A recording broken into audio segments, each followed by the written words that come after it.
excelentísimo señor Antonio Guterres, secretario general de la ONU, miembros permanentes de este Consejo de Seguridad de la ONU, miembros no permanentes, señoras y señores. No vengo a hablar de seguridad como sinónimo de poderío militar, ni como argumento para el empleo de la fuerza contra nadie. En cambio, mi planteamiento se basa en lo que postuló ese titán de las libertades, según Pablo Neruda, que fue el presidente Franklin Delano Roosevelt cuando se creó la Organización de las Naciones Unidas. El derecho a una vida libre de temores y miserias, que sigue siendo el más sólido fundamento de la seguridad para todas las sociedades y los estados. El principal obstáculo para el ejercicio de ese derecho es la corrupción en todas sus expresiones. Los poderes transnacionales, la opulencia y la frivolidad como formas de vida de las élites, el modelo neoliberal que socializa pérdidas, privatiza ganancias y alienta el saqueo de los recursos naturales y de los bienes de los pueblos y naciones.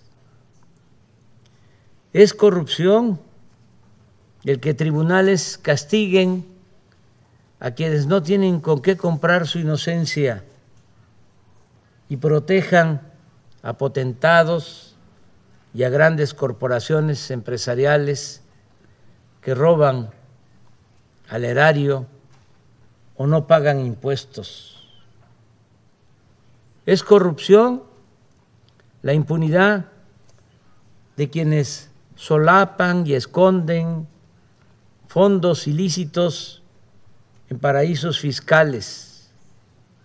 Y es corrupción también la usura que practican accionistas y administradores de los llamados fondos buitres, sin perder siquiera su respetabilidad.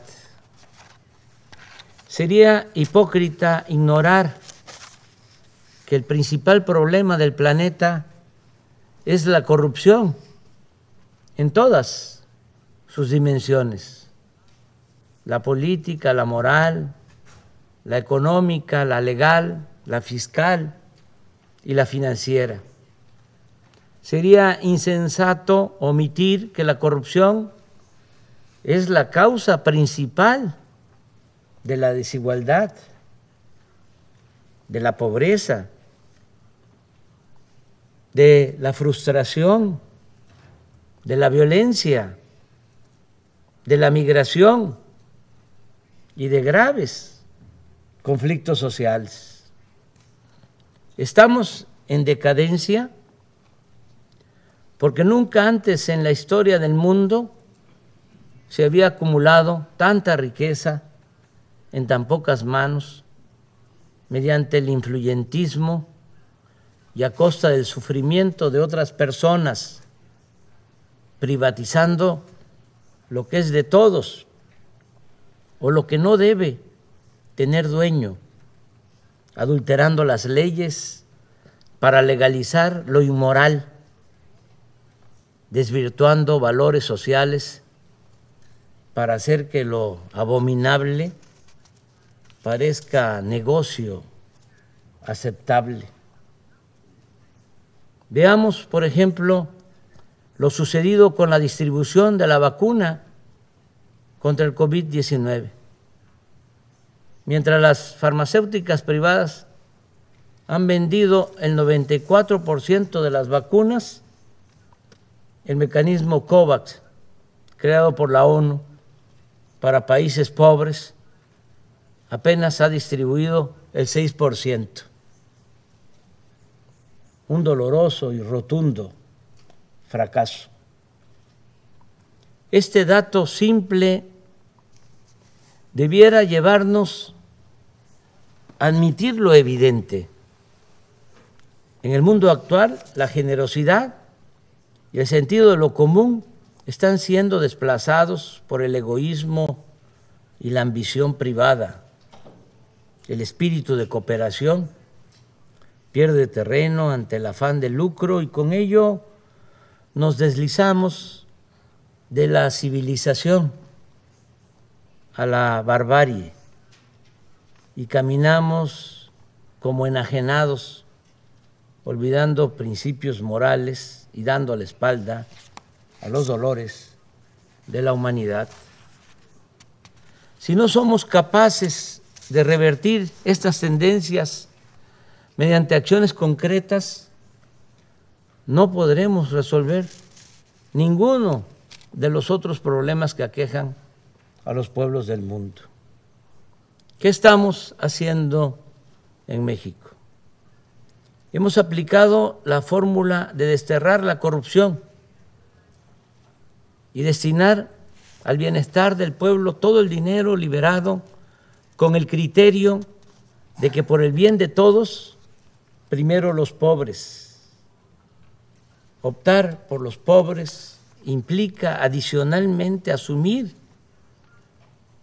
que la paz es fruto de la justicia y que ningún país puede ser viable si persisten y se incrementan la marginación y la miseria. Por ello sostenemos que la solución de fondo para vivir libres de temores, riesgos y violencia es acabar con el desempleo, favorecer la incorporación de los jóvenes al trabajo y al estudio, evitar la desintegración familiar, la descomposición social y la pérdida de valores culturales, morales, espirituales. En México podría llevarnos tiempo pacificar el país, pero la fórmula más segura es atender el fondo, como lo estamos haciendo. Por ejemplo, otorgar a los jóvenes opciones de estudio y trabajo para evitar que sean enganchados por la delincuencia. La verdadera victoria sobre las bandas delictivas siempre consistirá en privarlas de su semillero y de su ejército de reserva. Con este mismo criterio estamos enfrentando el fenómeno migratorio. Las acciones fundamentales no son las coercitivas, sino las que incorporan a todas las personas al estudio, al trabajo, a la salud y al bienestar en los lugares en los que nacieron o residen, de modo que no se vean obligadas a abandonar sus pueblos por hambre o violencia y que únicamente emigren quienes deseen hacerlo, que la migración sea opcional y no forzosa, una decisión individual y no un fenómeno de proporciones demográficas. Hace poco le expuse respetuosamente al presidente Biden una nueva forma de enfrentar el fenómeno migratorio, sin ignorar la necesidad de ordenar el flujo, de evitar el descontrol y la violencia y garantizar los derechos humanos. Le propuse aplicar de inmediato en 3 naciones hermanas 2 programas que nosotros estamos llevando a cabo con éxito en Chiapas, estado vecino de Centroamérica. Hoy estamos plantando allí 200,000 hectáreas de árboles frutales y maderables. Y ese programa da trabajo a 80,000 sembradores, Asimismo, en esa entidad del sureste mexicano trabajan como aprendices 30,000 jóvenes que reciben un salario mínimo para capacitarse en talleres, empresas y otras actividades productivas y sociales. Si estas dos acciones se aplicaran de inmediato en Guatemala, Honduras y El Salvador, se podría lograr que permanezcan en sus países unos 330,000 personas que hoy están en riesgo de emigrar por falta de trabajo. Pienso que estas propuestas deben ser aplicadas por la ONU a fin de ir al fondo de los problemas en los países pobres. Es necesario que el más relevante organismo de la comunidad internacional despierte de su letargo y salga de la rutina, del formalismo, que se reforme y que denuncie, combata la corrupción en el mundo, que luche contra la desigualdad y el malestar social que cunden en el planeta, con más decisión, profundidad, con más protagonismo, con más liderazgo. Nunca en la historia de esta organización se ha hecho algo realmente sustancial en beneficio de los pobres. Pero nunca es tarde para hacer justicia. Hoy es tiempo de actuar contra la marginación, atendiendo las causas y no solo las consecuencias.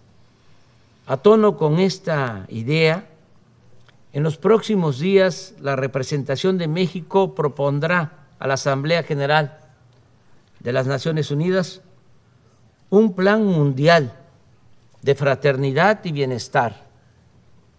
El objetivo es garantizar el derecho a una vida digna a 750 millones de personas que sobreviven con menos de $2 diarios.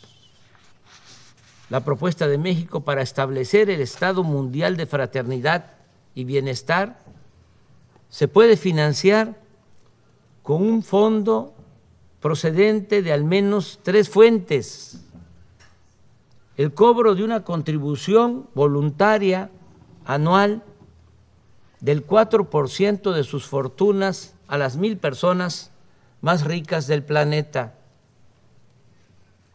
una aportación similar por parte de las 1,000 corporaciones privadas más importantes por su valor en el mercado mundial, y una cooperación del 0.2% del PIB de cada uno de los países integrantes del grupo de los 20.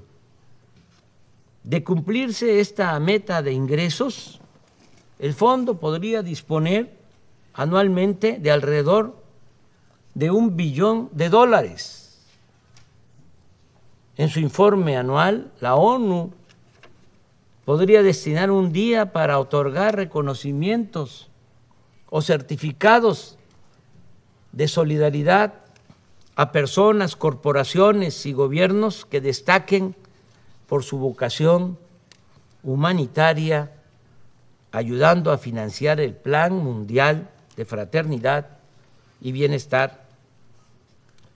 Los recursos de este fondo deben llegar a los beneficiarios de manera directa, sin intermediación alguna, porque cuando se entregan fondos supuestamente para ayudar a los pobres, a organizaciones no gubernamentales, de la sociedad civil o a otro tipo de organizaciones, no quiero generalizar, pero en muchos casos ese dinero se queda en aparatos burocráticos, en pagar oficinas de lujo, en mantener asesores, o se desvía y termina por no llegar a los beneficiarios. Por eso, repito, los recursos de este fondo deben llegar a los beneficiarios de manera directa, sin intermediación alguna, mediante una tarjeta o un monedero electrónico personalizado. El Banco Mundial y el Fondo Monetario Internacional podrían colaborar en la creación de la estructura requerida y desde el año próximo hacer un censo de los más pobres del mundo, y una vez definida la población objetivo en cada país, comenzar a dispersar los recursos para el otorgamiento de pensiones a adultos mayores, a niñas y niños con discapacidad, becas a estudiantes, apoyos a sembradores y a jóvenes que trabajen como aprendices en actividades productivas, así como hacer llegar vacunas y medicamentos gratuitos. No creo, lo digo con sinceridad, que alguno de los miembros permanentes de este Consejo de Seguridad se oponga a nuestra propuesta, pues esta no se refiere a armas nucleares o invasiones militares, ni pone en riesgo la seguridad de ningún Estado.